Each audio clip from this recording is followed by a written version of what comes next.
이번 시간에는 REST 클라이언트에 대해서 살펴보도록 하겠습니다. REST 클라이언트는 스프링 부트 3.2 버전 이상부터 쓸 수가 있고요. 스프링 프레임워크를 사용할 때는 6.1 이상 버전부터 사용을 하실 수가 있습니다. 기존의 템플릿, REST 템플릿이라는 게 있었는데 왜 REST 클라이언트라는 게 또 나왔는지에 대해서 한번 살펴보도록 할게요. 우리가 코드를 작성을 하다 보면은 이렇게 그냥 점 찍어서 점 찍고 점 찍고 점 찍고 뭐고 맨 끝에 이제 뭐 해라 이런 식으로 이제 코드를 작성을 하고 싶을 때가 있겠죠. 이런 방식으로 코드를 작성하는 것을 플루언트 API라고 합니다. 플루언트. 자, 그래서 이렇게 이제 객체에 점 찍어서 소위 이제 메소드 체인이라고 하는데, 이런 방식으로 왜 사용을 하냐? 일단 사용자가 말을 하듯이 메소드를 이렇게 만들어 나갈 수 있다는 그런 장점이 있죠.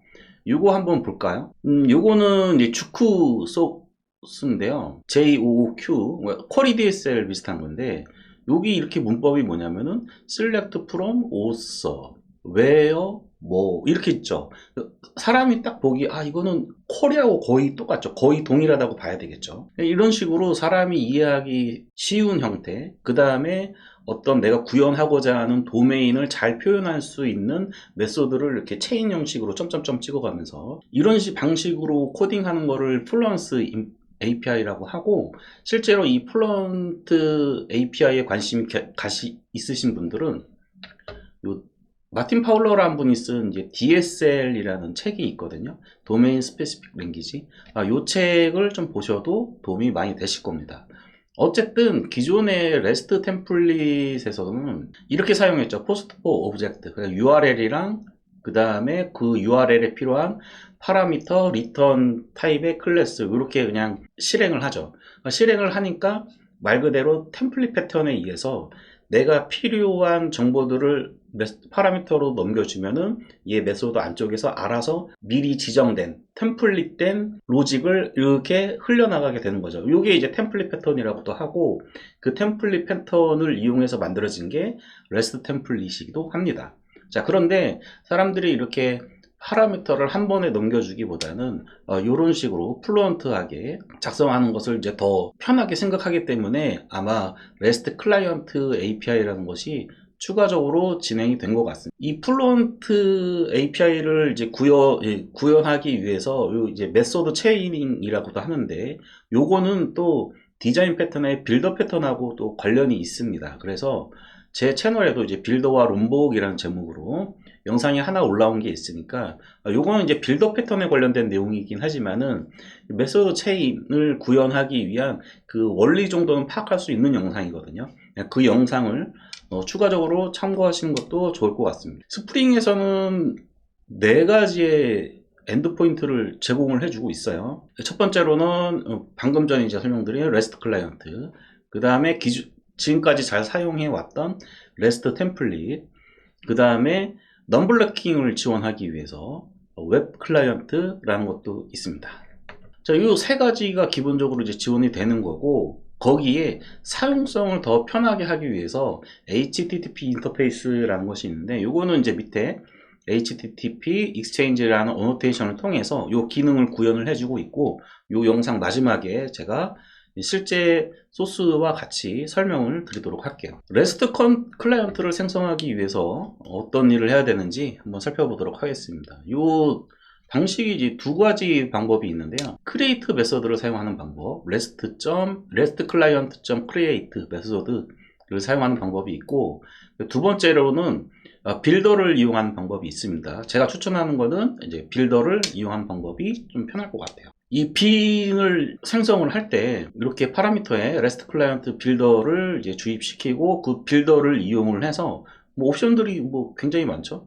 빌더 패턴은 항상 빌더에 빌드 하면은 이제 REST 클라이언트 생성이 되는 건데, 이 보시면은 빌더에 보면은 리퀘스트 팩토리, 그 다음에 메시지 컨버터즈, 이런 여러가지 메소드들이 제공이 되고 있습니다. 기본적인 URL은 이런 URL을 쓸 거다, 디폴트로 밸류는 어떤 걸 쓸 거다, 헤더에는 기본적으로 어떤 걸 담을 거다, 인터셉터나 이제 초기화 관련 부분은 이런 것들을 쓸 거다, 이런 것들을 이제 빌더를 통해서 세팅을 하고 최종적으로 REST 클라이언트를 만들어낼 수 있죠.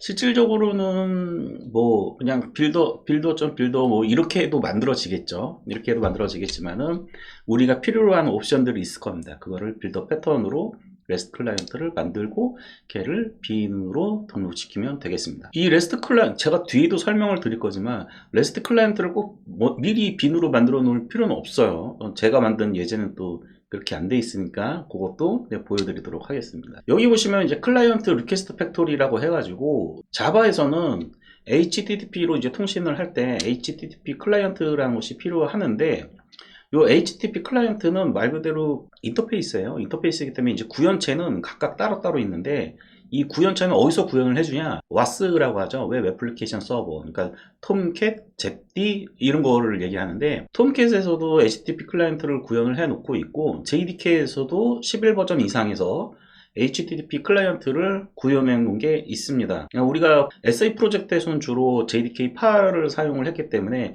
HTTP 클라이언트 구현체를 우리가 JDK 상에서는 못 썼었죠, 그동안. JDK 11 이후 버전에서는 JDK에서도 요 HTTP 클라이언트 구현체를 제공을 해주고 있습니다. 그래서 기본적으로 요게 지금 요 네 가지를 쓸 수가 있고요. 첫 번째로는 이제 JDK에서 제공해 주는 거, 두 번째로는 뭐 이렇게 쭉 있는데 톰캣에서 제공해 주는 거. 기본적으로 스프링 부트를 세팅을 하게 되면 이제 톰캣이 기본 설정이 되어 있죠. 얘를 이제 ZD로 바꾸게 된다. 그러면 ZD에서 제공해 주는 HTTP를 기본적으로 사용을 하게 됩니다. 그러니까 디폴트는 문서를 보면은 이 톰캣에서 제공해주는 요거를 사용한다고 되어 있는데, 더 문서를 찾아보니까 이게 ZD로 바꾸면 이제 ZD가 기본 디폴트가 되겠죠. 그 다음에 이제 우리가 아까 웹 클라이언트 얘기했었잖아요. 요 넘블라킹 때문에 리액티브 뭐 스타일로 코딩한다 그러면 요 넷디 관련 요 리퀘스트 팩토리도 여기 이렇게 넣어주게 되면은 여기서 HTTP 클라이언트를, 아마 얘는 HTTP 클라이언트가 아니겠죠, 넷디기 때문에 그 리액터 스타일이니까. 그래서 뭐가 요 리액터 넷디 클라이언트 리퀘스트 팩토리를 이용을 해서 여기다 세팅을 해주면 되고요. 얘가 이제 요 부분이 중요할 것 같아요. JDK 거를 쓰냐, 아니면 WAS에 있는 톰캣이나 ZD를 쓸 것이냐, 아니면은 웹 클라이언트를 사용했을 때 넷디 거를 사용할 것이냐를 결정하는 거는 굉장히 중요한 내용일 것 같습니다. 두 번째로 메시지 컨버터즈 관련해서는 우리가 기본적으로는 REST API 하면은 그 JSON 형식으로 쓰는 게 일반적인 거로 여러분들이 좀 생각하실 수가 있는데, 실질적으로는 JSON을 쓰는 거는 그냥 어떤 형식을 쓰겠다라는 뜻일 뿐이고요. 실제로는 이제 XML로 통시하는 경우도 있고, XML이 아닌 형태로 통시하는 경우도 분명히 존재하기 때문에, 그런 부분이 외부 도메인에 있는 이 서비스를 호출하는 이런 것들 같은 경우에는 이 메시지를 JSON으로 돼 있으면 되게 편할 텐데, 그렇게 돼 있지 않다면은 이 메시지 컨버터를 이용을 해서 뭐 XML을 내가 받을 때 이렇게 파싱을 한다든지 뭐 이런 부분들에 대해서 결정을 해줘야 될 것 같고요. 그 밑으로는 이제 기본적인 여러분들이 보시면 아시는 세팅이니까 이거는 패스를 하도록 하겠습니다. 제가 강조하고 싶었던 부분은 이제 이 부분이었어요. 어떤 팩토리를, 어떤 HTTP 클라이언트를 제공할 것인가에 대한 팩토리, 요거를 좀 설명을 드리고 싶었고요. 자, 그러면 본격적으로 REST 클라이언트를 사용하는 방법을 한번 살펴보도록 하겠습니다. 아주 쉽습니다. 아까 위에서 REST 클라이언트를 생성을 해놨죠. 빈을 이제 주입을 받아서 이렇게 get, URI, retrieve를 하게 되면 요 URL을 호출해서 요 결과를 가져오는 거고요. 요 결과를 가져오면은 body에 이렇게 스트링으로 받아줘 라는 뜻이에요. 이 retrieve 위쪽에 body가 들어갈 수 있고 뒤쪽에 body가 들어갈 수 있는데, 리트리브 앞쪽에 바디가 들어가 있으면은 우리가 이제 그 URL을 호출할 때 바디에다가 뭔가 데이터 정보를 담아서 보내고 싶을 때 그 바디를 쓰시면 되고, 그다음에 리트리브 뒤쪽에 바디를 썼다 그러면 내가 리스폰스한 거, 응답한 거에 대한 바디를 얘기하는 겁니다. 그래서 우리가 이게 자바스크립트에도 보면은 뭐 엑시오스나 아니면은 패치 메서드나 뭐 이런 거를 이제 썼을 때 여러분들 그런 거랑 이제 비슷하죠. 예, 플루언스 하죠.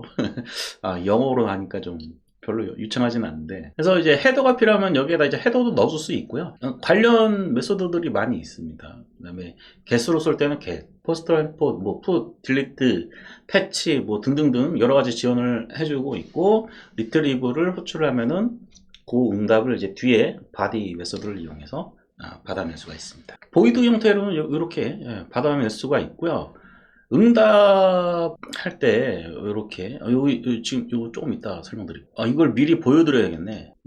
뒤쪽에 보시면은 응답받을 수 있는 응답 객체는 이제 이런 것들이 있다고 합니다. 그래서 보이드, 그 다음에 HTTP 스테이터스, 그 다음에 요 T라고 돼 있죠. 요 제네릭인데 요 T, 그러니까 내가 지정한 클래스로 응답받을 수도 있고, 그 다음에 리스판스 엔티티에 감싸서 이제 받는 것도 가능하다고 합니다. 미리 좀 보여드렸는데 응답 객체를 설명드리기 위해서 to bodies entity 이렇게 하면은 이제 엔티티에 감싸서 받는 리스판스 형태로 받을 수도 있고요. 아까 설명드렸다시피 리스판스 엔티티로 감싸서 받는 것도 있고, 아니면 내가 지정한 클래스, 여기 같은 경우에는 바디 스트링을 지정을 해놨잖아요. 그게 이제 T가 되는 겁니다. 제네릭의 T. 그다음에 에러 처리를 할 때는 여기 이제 리트리브 다음에 이제 스테이터스를 체크를 할 수가 있는데요. 이 HTTP 스테이터스 코드 4땡땡 응답에 관련된 부분들이죠. 그다음에 5땡땡으로 나오면 이제 서버 에러. 어쨌든 그 스테이터스 코드를 체크를 이걸 받을 수가 있고요. 요런 상태일 때, 클라이언트 에러 상태일 때는 이런 식으로 익셉션을 쏴라, 이런 식으로 에러 처리를 할 수도 있다고 합니다. 제가 볼 때는 이제 핵심은 요 익스체인지 메소드인 것 같은데요. 여기 이제 요 익스체인지가 get하고 URI, accept, 이렇게 요 부분은 이제 헤더 부분에 들어가겠죠. 실질적으로 이제 쏘게 되면. 그 다음에 요거 이제 파라미터가 요 패스에 들어가는 거고. 여기 보시면 이제 리트리브가 없고 익스체인지 메소드 하나가 있죠. 제가 볼 때는 그냥 익스체인지 하나 쓰시는 게 맞을 것 같아요. 맞는 것 같고, 실질적으로 이제 밑에 있는 요 HTTP 인터페이스에 HTTP 익스체인지 요 어노테이션에서도 아마 제가 볼 때는, 제가 소스까지는 안 까봤지만, 익스체인지 메소드를 사용을 해서 자동적으로 이렇게 처리를 해줄 거라고 예측을 해볼 수 있을 것 같습니다. 리트리브 대신에 이제 익스체인지를 이렇게 썼고요. 익스체인지에 보시면은 받은 걸 이제 호출하는 것. 우리가 자바스크립트에서 프라미스 쓸 때 프라미스 그다음에 된 쓰잖아요. 된 구문이라고 생각을 하시면은 뭐 거의 99.9% 맞다고 보시면 될 것 같습니다. 그래서 상태 체크를 하고, 그 다음에 문제가 있으면은 에러 코드를 발생을 하고, 내가 받고 싶은 응답이 있으면은 이런 식으로 처리를 하는 거겠죠. 네, 이렇게. 자, 그래서 이 코드들에 대해서는 제가 예제를 작성을 하지 않았습니다. 왜냐면은 이 HTTP Exchange Annotation이 있기 때문에 이 클라이언트를 그러면 이 위에 코드들을 다 작성을 해줘야 되냐? 그렇지 않다라는 거예요. 그렇지 않고요. 이렇게 인터페이스로 선언을 하고, 그 다음에 그 위에 HTTP Exchange 요 어노테이션을 붙여주게 되면은 그 인터페이스에 이제 명시한 메소드들의 그 정보를 봐서 요 REST 클라이언트가 알아서 이런 코드들을 실행을 해주게 됩니다. 자, 예제는 좀 이따 보시고요. 제가 지난 영상에서 가상스레드, 직전 영상에서 가상스레드 했는데, 어차피 이거 배웠으니까 옵션 켜주고요. JDK 21 이상. 자, 여기 아래처럼 이렇게 있죠. 예. 그래서 리퍼지토리 서비스 뭐 이런 식으로 인터페이스 선언하고, 이거 여기 하나 더 있어야 되는데 이게 빠졌네요. 요 위에 이제 중요한 어노테이션 하나 이제 들어가야죠. 여기에 보시면은 HTTP Exchange. 네, 이렇게 써주시면 되고요. 아까 REST 클라이언트를 여기 생성할 때 베이스 URL을 여기다 적어줬는데, 베이스 URL을 아까 거기에다가 적어주셔도 되고, 아니면은 여기에다가 이렇게 적어줄 수도 있습니다. HTTP local host 어쩌고 저쩌고. 네, 이런 식으로 우리가 컨트롤러에서 리퀘스트 매핑 썼던 방식처럼 그런 식으로 베이스 URL을 여기 이쪽에다가 적어주셔도 상관은 없습니다. 자, 코드가 이렇게 돼 있는 이유는 아까 위에서 베이스 URL을 지정을 해줬기 때문에 그랬던 거고요. 그리고 나서 이제 get exchange 하면은 이제 요 get exchange가 여기 보시면은 여기 REST 클라이언트 get 이렇게 있죠. 예. 요거랑 이제 알아서 이제 변환해 주는 거죠. 그러니까 이런 어노테이션, 파라미터 뭐 이렇게 지정해주면은 이게 코드가 이제 반복되는 거기 때문에 이제 그런 부분을 이제 스프링 프레임워크가 알아서 처리를 해주는 거다라고 생각하시면 되고, 실질적으로는 이제 여러분들 중에서 오픈파인이나 뭐 이런 것들에 대한 경험이 있으신 분들이라면 너무 쉽죠. 예. 오픈파인 대신에 이제 HTTP 익스체인지로 바꿔주고 뭐 사용법은 똑같습니다. 그리고 실질적으로 오늘 처음 보신 분들도 이제 제가 예제를 보여드릴 건데 예제를 보여드린 걸 딱 보면 아, 외부 도메인의 URL을 호출하는 게 이렇게 쉽구나 라는 거를 아실 수 있을 겁니다. 자, 그런데 이제 이 HTTP 익스체인지를 사용을 하려면 좀 한 가지 문제가 있어요. 이제 프록시를 좀 등록을 미리 해주셔야 되는데 이 REST 클라이언트를 이제 그대로 갖다 쓰는 게 아니라 인터페이스를 보고 해석을 해서 REST 클라이언트를 사용하는 방식이 되겠죠. 우리가 가만히 생각을 해보면 그러면 REST 클라이언트가 미리 만들어져 있어야 되겠죠. 그래서 이제 REST 클라이언트를 이제 미리 만들어 놓은 거 요거를 이제 매뉴얼을 보니까 이제 프록시를 미리 생성을 해 놔야 된다 이렇게 얘기를 해놨습니다. 제가 자료를 추가적으로 찾아보니까 뭐 GitHub 뭐 이런 데 들어가니까 아래 이슈도 올라와 있고 뭐 이거를 개발한 좋은 사례도 있다라고 이렇게 검색이 됐는데 제 생각은 조금 달라요. 굳이 만들 필요가 있을까 라고 하는 거죠. 내가 가진 시스템에서 연결해야 되는 외부 시스템이 많다면 5-6개 이상 될까요? 그리고 이제 또 이렇게 생각해 봅시다.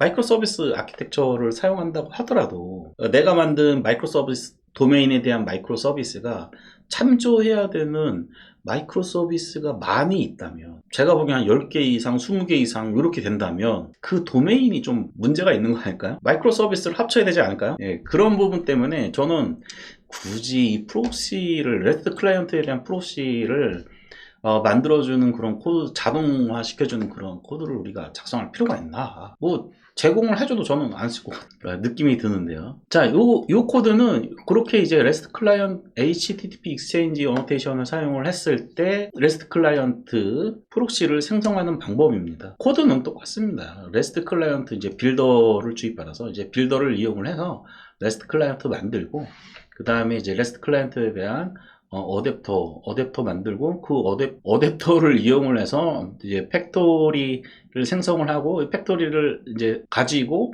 최종적으로 클라이언트를 만들어내는 프록시 객체를 만들어내는 거죠. 네, 이런 식으로 되니까 뭐 이거는 만약에 내가 이용해야 될 외부 시스템이 뭐 도메인이 URL이 이거 있다. URL 단위로 이렇게 쭉 5개면 5개, 뭐 3개면 3개 이렇게 비는 한 3개 정도만 만들면 되잖아요. 뭐 손으로 그냥 카피해서 넣으면 되는데 뭐 예, 3개 넣어주고 이제 거기에 맞춰서 인터페이스를 맞춰줘야 되겠죠. 요 응답 여기 보시면은 HTTP Exchange Annotation이 붙은 요거 있죠. 요 인터페이스 타입을 리턴하게끔 이렇게 빈을 주입을 해주시면 됩니다. 자, 그래서 이제 예제를 한번 보도록 하겠습니다. 제가 이제 작성을 한번 해봤어요. 자, 어떤 거냐면은 이제 API 포스트 1 이렇게 호출을 하게 되면은 이 포스트 그 게시판에 이제 게시글이라고 생각을 하시면 됩니다. 그 게시물 1번 게시물에 대해서 URL을 호출해서 데이터를 가져옵니다. 데이터를 가져오는데 이 게시물에 대한 거는 내 서버의 데이터베이스에 저장되어 있고요. 그 다음에 그 게시물에 달린 댓글들은 외부 도메인에 있는 것을 불러다가 쓰는 형태로 작성을 했고요. 그래서 포스트를 가져오는 거는 내 테이블에서 조회를 하는 거고 코멘트를 조회하는 거는 외부 시스템을 조회해 오는 거고 외부 시스템을 조회해 오는 거기 때문에 REST 클라이언트를 적용을 했습니다. 그런 코드입니다. 그래서 코멘트를 이제 실질적으로 잘 가져왔는지 체크하는 테스트 코드를 작성을 했고요. 실제로 어떻게 동작을 하는지 한번 미리 먼저 좀 보도록 하겠습니다. URL은 제가 이제 API 붙이고 이제 포스트에 1번 포스트를 가져와라 라고 이렇게 URL을 이제 작성을 해놨고요. 샌드를 하시면 결과값이 이렇게 나옵니다. 그래서 제일 바깥쪽에 있는 게 여기까지가 이제 포스트고요. 그 포스트 밑에 커멘트라는 속성 프로퍼티가 있고 이 커멘트에 이렇게 커멘트 내용들 포스트 아이디 1번 얘가 1번이잖아요. 1번에 해당되는 5개의 코멘트를 들고 오게끔 이렇게 준비를 했고요. 요 코멘트 있죠. 요 코멘트 데이터는 JSON 플레이스홀더라는 곳에서 제가 URL을 따가지고 여기 보시면은 포스트에 대한 거, 코멘트에 대한 거 이렇게 데이터가 이렇게 더미로 이렇게 만들어진 게 있어요. 그래서 여기에다가 포스트 이렇게 하면 이제 포스트 목록이 쭉 나오게 되고요.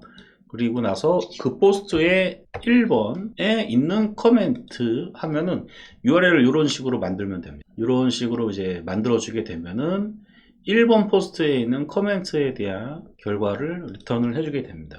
요거를 REST 클라이언트로 호출을 한 거예요. 그래서 결과를 이렇게 가져온 거죠. 이렇게 실행이 되고요. 코드를 이제 계속 보도록 하겠습니다. 자, 포스트 레스트에서 여기 보시면은 이렇게 아이디로 getPost 하면은 이렇게 따라가고요. 참고로 이제 제 채널에 이제 들어오신 지 얼마 안 되신 분들을 위해서 제가 지금 이렇게 만들어 놓은 이 프로젝트는 이제 멀티모듈 하에서 제가 헥사고널 아키텍처를 이용을 해서 만들어 놨습니다. 그래서 여러분들이 익숙하게 사용해 왔던 컨트롤러, 그 다음에 서비스, 리파지토리 이런 레이어드 아키텍처를 지금 걷어 내면서 헥사고널 아키텍처로 되어 있기 때문에 걸러서 좀 보셔야 될 것 같아요. 그래서 저는 포스트 레스트를 이제 컨트롤러라고 여러분들 생각하시면 되고요. 그 다음에 서비스는 어떻게 만들어놨냐면 이제 포스트 어댑터 에이전트라는 명령 규칙을 이용을 해서 에이전트라고 이렇게 만들어 놨고요. 그리고 이제 포트가 있는데 여기에 보시면은 조회성 리파지토리를 이제 호출을 할 때는 포스트 쿼리 포트라는 거 인터페이스를 이용을 하고요. 그 다음에 인서트 업데이트 딜리트를 이용할 때는 포스트 커맨드 포트 인터페이스를 구현하게끔 만들어 놨습니다. 게시니까 포스트 쿼리 포트를 이용해서 그 포트하고 우리가 일반적으로 생각했을 때 그 리파지토리 JPA의 리파지토리가 인터페이스로 되고 걔가 실행 런타임 시에는 이제 클래스로 만들어진 게 이렇게 동작을 하게끔 이렇게 되어 있는데, 그러니까 저는 JPI를 이용을 안 하고 있기 때문에 이 포트하고 그 다음에 데이터베이스에 접속하는 그 리파지토리하고 연결하는 어댑터라는 걸 또 중간에 만들어 놨습니다. 거기에 헥사고널 아키텍처에서 또 이제 권장하는 포트 어댑터 패턴에 권장하는 방식이기도 하고요. 그래서 저는 이제 네이밍이 뭐 클릭해서 따라갈 필요도 없습니다. 포스트 어댑터 이렇게 들어가게 되고요. 이 포스트 어댑터에서 이제 리파지토리를 호출하는데 여기 보시면은 이제 getPost 이 부분입니다. 그래서 포스트 리파지토리는 데이터베이스를 불러오는 리파지토리고요. 그 다음에 커맨드 리파지토리는 웨브 시스템에 있는 아까 플레이스홀더 거기 그 URL 호출해 오는 리파지토리라고 생각을 하시면 됩니다. 그래서 커맨드 리파지토리에 REST 클라이언트를 구현을 해 놨어요. 한번 들어가 보도록 할게요. 자, 그러면 이제 얘가 인터페이스로 되어 있고요. 이 구현체는 이제 스프링이 알아서 이렇게 런타임 시에 동작을 시켜주는 거기 때문에 아주 간단합니다. HTTP 익스체인지 어노테이션을 붙이고요. 그 다음에 내가 호출할 URL, 여기 베이스 URL이 없죠, 앞부분에. 그 베이스 URL은 따로 컴피그 이제 프록시 REST 클라이언트에 대한 프록시를 만들어 놔야 된다고 했었잖아요. 그거를 이제 어디다 만들어 놨냐면은 코멘트 익스터널 서비스 컴피그에 빈으로 주입을 해놨습니다. 그리고 이 코멘트 레스트 클라이언트 리파지토리 이 타입은 어떤 타입이냐? 아까 보셨듯이 이 타입이죠. 코멘트 레스트 클라이언트 리파지토리. 그래서 HTTP 익스체인지 어노테이션을 이용하기 위해서는 REST 클라이언트에 대한 프록시 객체를 만들어 놔야 되고요. 이런 식으로 컨피그레이션 이용해 가지고 이렇게 빈으로 이제 만들어 놨고요. 뭐 소스는 아까 제가 화면에서 보여드린 거랑 뭐 크게 다르지 않습니다. 여기 보시면은 여기 보이시죠? 네, 프록시 만들어 놨던 거. 이 코드에서 제가 이제 필요한 부분들만 가져온 거고요. 그래서 베이스 URL 적어 놓고 그냥 빌드를 했고요. 아까 전에 그 팩토리에 대해서 좀 기억이 나시는 분들이 있을지 모르겠지만은 저는 이제 JDK 뭐 톰캣이나 ZD 뭐 이런 거 사용하지 않고 일단은 JDK에서 기본적으로 제공해주는 팩토리를 이용을 해봤습니다. 관심 있으신 분들은 요거 API 문서를 쫓아가시는 것도 나쁘지 않을 것 같아요. 거기 보니까 뭐 에이싱크 처리 부분도 있다라고 돼 있는데 그 부분은 어떻게 동작하는지는 제가 소스까지는 못 가봤고요. 예, REST 클라이언트가 이렇게 생성이 됐습니다. 그리고 나서 이제 어댑터 넣어주고 팩토리 넣어주고 끝. 리턴 해줄 때 아까 커맨드 REST 클라이언트 리파지토리 인터페이스를 사용해 라고 하는 거죠. 그러면은 이제 여기에 커맨드 REST 리파지토리에 이렇게 이런 식으로 되고요. 이제 메소드만 이렇게 소위 말하는 우리가 타입 정의하는 거랑 별반 다를 게 없죠. 그래서 포스트 아이디를 넣어주게 되면 이쪽에 이렇게 들어가게 되는 거죠.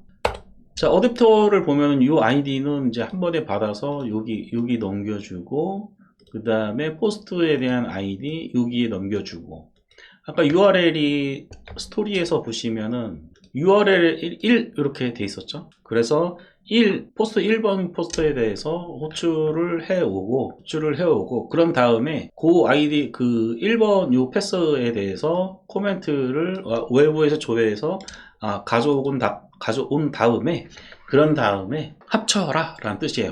요 부분이 합쳐라. 근데 이 부분을 제가 작성을 하면서 참 많은 부분들을 깨달았습니다. 도메인 생명주기에 대해서 또 인사이트를 또 얻었던 기회가 됐던 부분이기도 한데요.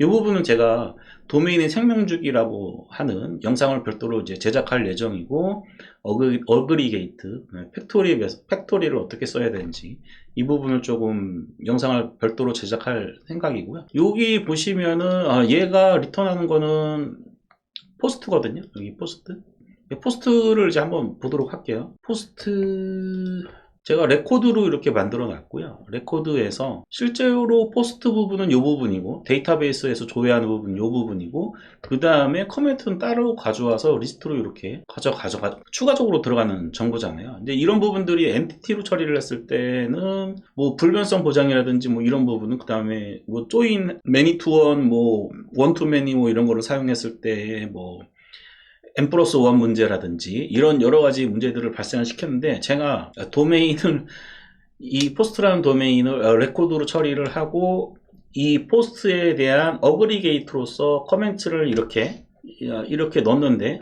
확실히 이뮤터블하게 상태를 유지할 수가 있고요. 리트리브 커멘트라는 아까 메소드가 보였는데, 이 부분에서 새로운 포스트 객체를 또 생성을 해서 이렇게 리턴한 형태로 메소드가 제공이 되기 때문에 레코드는 한번 저장이 되면은 수정할 수가 없잖아요, 그 필드들을.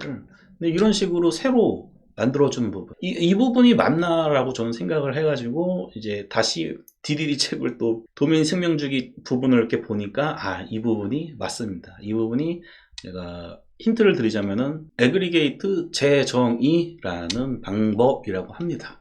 이런 게 다 책에 있더라고요. 자세한 내용은 이제 다음 영상으로 만들 거고요. 어쨌든 이제 이런 식으로 해서 얘는 데이터베이스에서 조회를 하고, 얘는 JSON 플레이스홀더라는 도메인을 호출해서 불러와서 두 개를 이렇게 합쳐준다. 그렇게 실행을 하게 되면은 결론적으로는 이와 같은 결과를 얻을 수 있었습니다.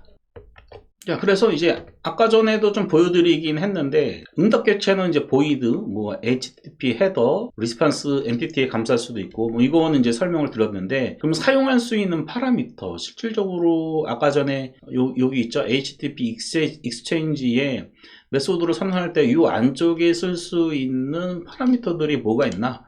요거는 매뉴얼에 보시면은 이렇게 아주 다양한 보시면은 리퀘스트 바디, 패스 베리어블, 리퀘스트 파라, 그러니까 우리가 컨트롤러에서 썼던 어노테이션들 있죠. 네, 그런 것들은 거의 다 쓸 수 있다고 보시면 되고, 멀티파트 파일 요거를 보니까 파일 연성도 가능할 것 같아요. 자, 이렇게 해서 오늘은 그 REST 클라이언트에 대해서 살펴봤고요. 뭐 오픈 파인 같은 거 썼던 분들이라면은 아마 그렇게 어렵지 않은 부분이었던 것 같습니다. 어쨌든 REST 클라이언트가 만들어진 이유는 플루언스하게 플루언스 API, 위에 또 보여드려야겠네. 플루언트 API, DSL이라고 하죠. 그러니까 실제적으로 이제 코드를 읽기 편하게 하기 위한 그런 기법들을 이제 적용을 한 게 REST 템플릿을 대체하려고 만든 게 아니다. 그래서 REST 클라이언트를 사용을 할지 REST 템플릿을 사용할지는 개발자의 몫이다. JDK 스프링부트 3.2 이상에서 적용이 되고, 그 3.2 이상 환경을 쓸 수 있는 분들이라면 제가 볼 때는 REST 클라이언트를 쓰는 것이 좋다. 오늘은 여기까지 하도록 하겠습니다.